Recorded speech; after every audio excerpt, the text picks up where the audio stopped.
hygiene reactivation, and a proactive hygiene reactivation game plan has the ability in an average size practice to add $542,000 over the course of a year. But that's not all. Remember I said earlier that 50 to 80% of the work you're going to do and diagnose is going to be performed on those patients. So tell me this, where are the hygienists in the room? Okay, what is average? And I know some it's going to be 0, some it might be 600, some it might be 1,200.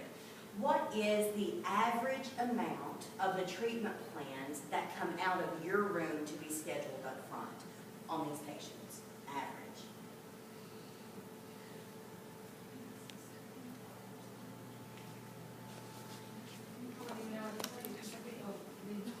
Rounds are flat and some using fillings. Right.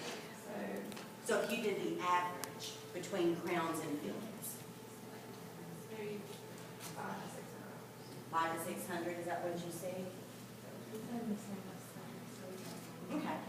Well, different hygienists do a little bit different, so I didn't know if your numbers would mirror hers would be a little bit different. So we've got 600 over here, 5 to 600, so I'm going to stay conservative. 500, what would you say? 500? 5 to 600, what would you say? I mean, we have days, but we don't have any, Oh, yeah. anything. Right.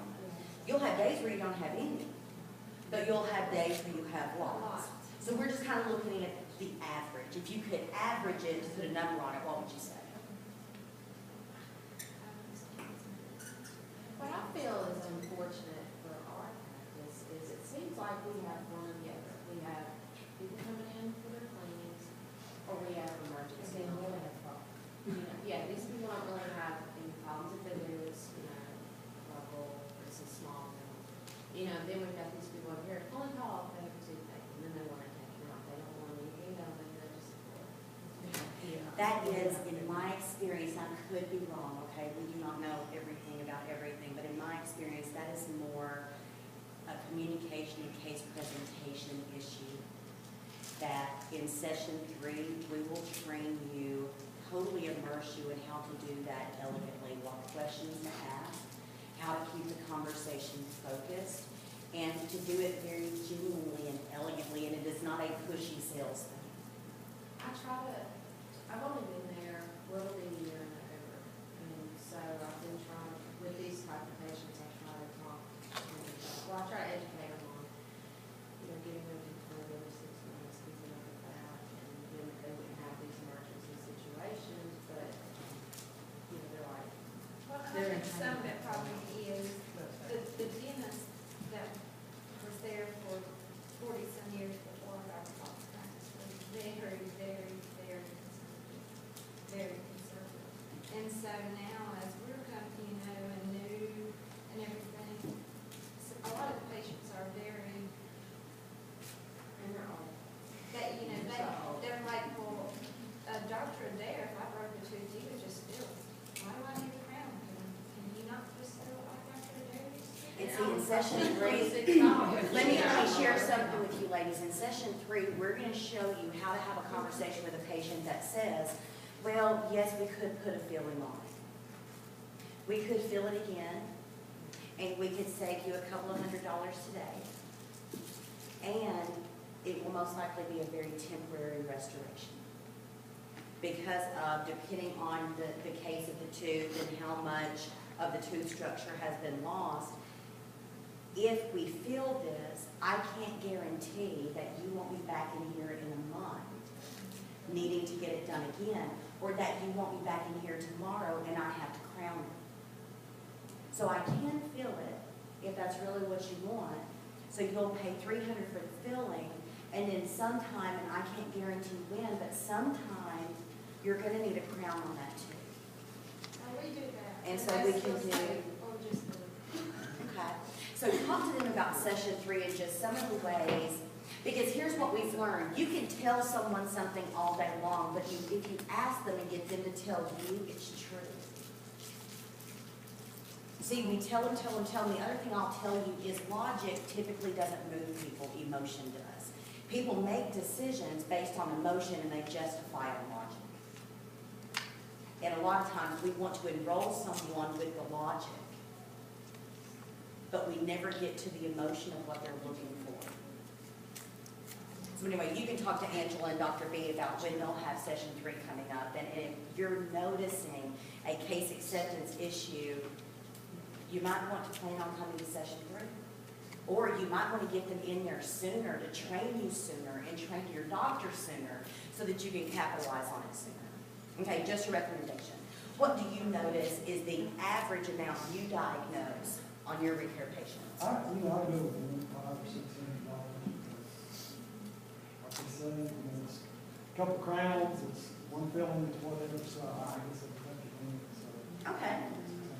So let's say 500 or 600, I'm gonna say 500. We're gonna stay conservative on all these numbers, okay? So with your calculator, Dr. Monk, take 1560. Actually, let's take half of 1560. What would that be? 780. 780. Take 780 times 500.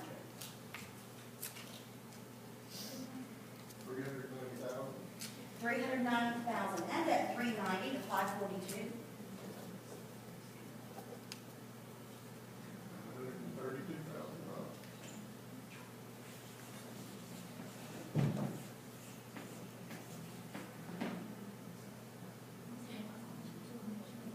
I'm sorry? And don't you want all of your patients coming back at least for prevention? Hopefully they have no restorative that needs to be done. But we want them coming back through for prevention. Now, for the doctors in the room, here's what gets really exciting for you. If the average overhead in the room is 60%, and I know there's some variance, some of you guys are at 70, some are at 80, but if we want to get you to 60, okay, 60% overhead, 40% profitability, when you make this increase in your current production, and by the way, this is collections, not production. We can eat it. You can eat it. You can have your cake and you can eat it too. So the other thing to think about is if we're looking at overhead of 60%, let me write these numbers down again.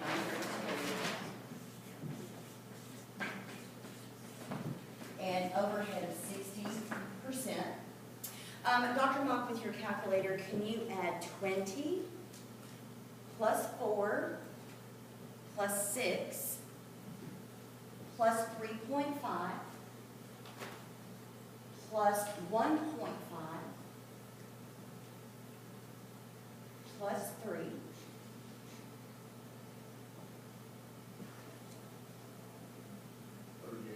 38. Okay, so what you guys probably know is that as your production increases, some of your costs increase too, right? So as your production goes up, 38%, you've got to take 38% of that 932, and it's going to go to pay the lab bill, and it's going to go to pay clinical supplies, and it's going to go to pay any staff hours or additional staff to be able to take care of this increase in patients, right? And then if we're looking at 60% overhead, then we also have, what is that, 22% that's going to your indirect costs, right? That's your mortgage, that's your light bill, that's your telephone, that's your marketing. Is that right, 38 plus 22? Mm-hmm. Is 60? So, from this, you take out your 38% direct cost, true? Take out your 22% indirect cost, right? No. No. Fixed costs stay the same. Yes. Your indirect costs typically do not move in correlation with that.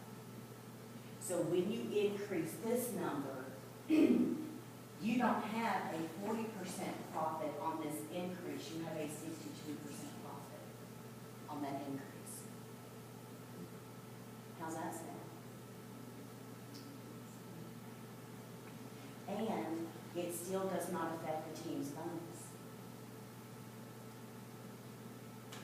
So you're gonna pay your teams bonuses based on how they drive this, and you're still gonna drive an extra 22% in profitability to your bottom line.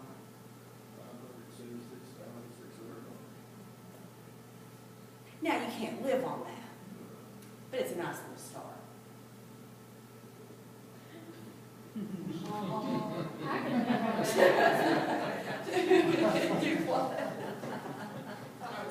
Anybody who doesn't want it, they can send me the check and I'll find something to do with it.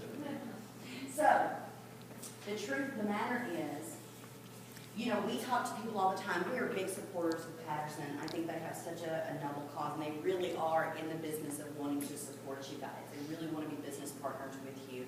And I talk to them all the time, and they talk about getting beat up because Shine can beat them on price, and, Benco can beat them on price, and all this kind of stuff. And the conversation I usually have with them is, it's so interesting that when offices such as yours try to increase profitability, the way we try to do it is to cut cost.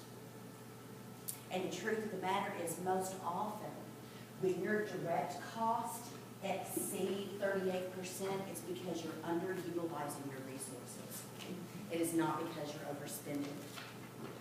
It is because you are underutilizing resources. You're underutilizing these beautiful ladies. You're underutilizing chairs. You're underutilizing that patient base. You're underutilizing skill sets and competencies. That's why you got 70 or 80% overhead instead of 60. So hygiene reactivation is going to help you massively grow your practice, but we're going to do it one patient at a time. One patient at a time. And all we want to do, ladies in the room, if you want to make your doctors feel really good and actually enjoy cutting you $500 bonus checks, you really must be 100% committed to making this work. You must be 100% committed to, if you're spending 10 minutes in the bathroom every day, maybe you want to spend 10 minutes on the phone every day.